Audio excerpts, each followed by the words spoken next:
مرة لإتاحة هذه الفرصة الطيبة. تحياتنا لكم ولجمهوركم الكريم والشعب العراقي عموما. الحقيقة العملية السياسية منذ نشأتها وللأسف يعني مشت في وضع ونمطية تسير بشكل منحدر، ولم تعطي فرصة طيبة للشعب العراقي، ولم تثبت شيء يقدم للشعب العراقي ما يحتاجه من عملية التغيير الذي حصلت بعد 2003. التجديد والتغيير يمر من هنا.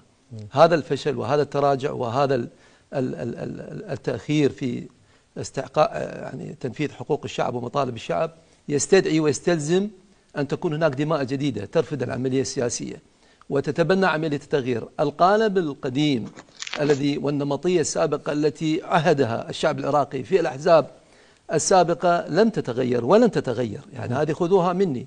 والشعب العراقي وهذه العزوف وأثبتت هذه المسألة من خلال صناديق الاقتراع. نسبة المشاركة في عملية الانتخابات المتردية والمتراجعة يعني دورة بعد أخرى تثبت أن الشعب العراقي عازف عن المشاركة ويائس من الأحزاب السياسية التقليدية الماسكة بزمام السلطة. وطبعا الشعب العراقي محق، هي مو مسألة رغبة يعجبني فلان وما يعجبني فلان. البرنامج السياسي الذي يطبق من خلال الحكومة ومن خلال تشريع القوانين لا يشجع الشعب العراقي على المشاركة في الانتخابات.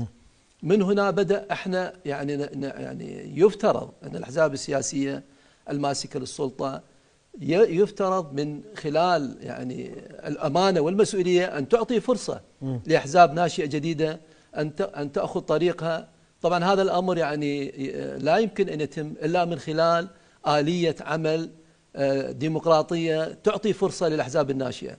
احنا تعودنا أن الأحزاب السلطوية كل ما تجي دورة انتخابية تصيغ قانون انتخابات يتناسب مع مصالحها ومكاسبها السياسية وتبقى ماسكة بالسلطة. الفرصة الأخيرة التي جاءت في بعد تشرين أيضا كانت فرصة مواتية، لكن أيضا أحكموا السيطرة ولم يعطوا فرصة للمستقلين أن يأخذوا دورهم، وتم التضييق عليهم وصرفت أموال طائلة. أما الآن احنا حقيقة بحاجة إلى قانون انتخابي جديد يعطي فرصة للأحزاب الناشئة لكي تشق طريقها وتسلك طريق التغيير إن شاء الله في العراق. إن شاء الله. حياك الله أستاذ عمر.